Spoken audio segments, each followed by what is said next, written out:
It's an orange juice. What's up everyone? This is OJ. The tornado has been changed multiple times. This is how to use the 2-second tornado. King Tower activation is a little more tight on timing because of the shorter tornado duration, but generally it has the same mechanics. One of the best features of tornado is the element of king activation. Especially now with the king tower doing equal damage as the princess towers, it can mitigate a lot of damage, stopping many different types of pushes. Activating the king tower against goblin barrel can be very beneficial because it can help defend future barrels doing no damage.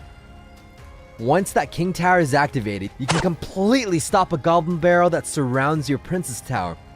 Without a king activation, you can accomplish this as well, but timing and placement are key. Placing it directly on this tile is the key to victory. If you have nothing else to defend a ghost with and can afford a hit on your princess tower, you can pull the ghost into the king tower. You can pair your ice spirit with tornado to activate your king tower without any princess damage. Balloons are risky business though. If you can afford to take 1.5 hits from the electro wizard to activate the king tower, this is going to be your optimal tile to drag him into the king. This is the classic executioner interaction that no one uses because it's a forbidden technique. With the help of an ice spear, you can activate the king tower for minimal damage. Timing and placement are key. Activating the king tower against the hog with an ice golem in front of it is more difficult, especially if the hog swerves away from the king. But with the right cards, it can prevent a lot of damage and activate the king for an equal elixir trade. There are theoretically so many combos that you can do with skeletons and tornado. In a perfect situation, you can persuade the prince to activate your king. Ice spirit and tornado synergizes incredibly well. You can activate the king tower with a lot of cards, but your timing and placement of tornadoes gotta be perfect. Snowball is insane with its knockback. You can completely stop a Valkyrie from touching your princess tower, and to add insult to injury, activate your king tower. If you activate the king tower early on against minor players, it's going to stop a lot of chip damage from the minor decks. The activation cripples this archetype.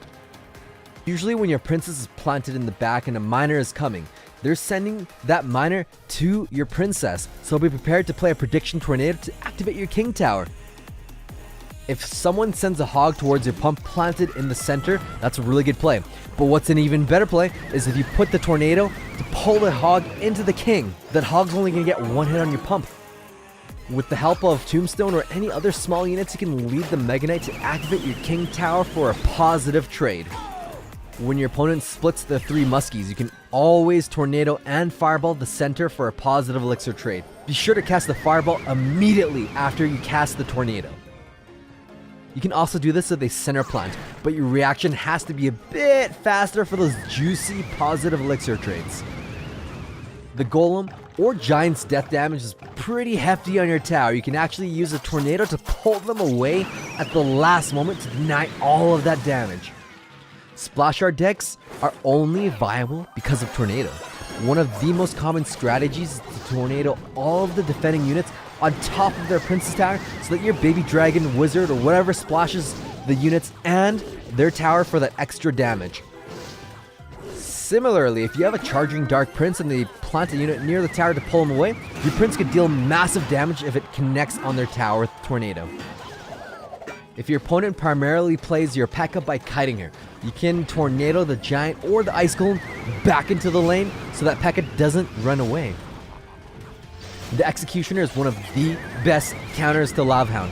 Pair that with a tornado and all supporting troops behind will get crushed.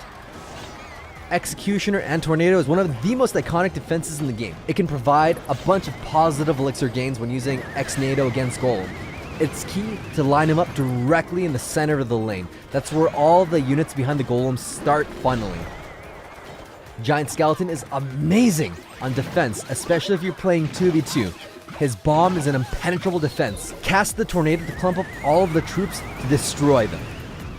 When tornado pulls big units, its weight carries with the wind. So something as big as a giant skeleton actually pushes your giant skeleton into the tower. This is amazing. as long as they're in the same weight class. Think Mega Knight. Even P.E.K.K.A. is thick enough to pull your giant with the wind. You can do this with the Golem's death damage too.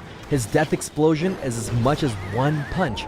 With the tornado's damage combined, that's pretty devastating on the smaller troops. Similar to the Executioner, the Wizard has some high DPS splash damage that can defend against big pushes. If your opponent's defense is Tornado and Executioner, you can use Tornado on their Executioner to offset their Tornado and misalign the Executioner's axe throw. With the power of geometry, the Magic Archer can deal some pretty devastating shots on their tower. This is a high-risk move that you should only use to finish off the game because you're going to expose him right at the bridge, and that tornado is going to cost 3 elixir, putting yourself really far behind. Tornado can pull away units from your defensive towers and group them together for splashers like the Princess. It's going to be some devastating splash damage. Tornado isn't quite enough to finish off anything beefier than skeletons, so pairing it with Zap or an Executioner or an E-Wiz completely stops the minion horde.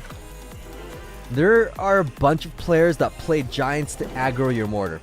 If they play it really far up in the center, you can actually use Tornado to pull that giant out of range of your mortar to get it to lock onto their Princess Tower instead. This is going to be devastating to the giant player.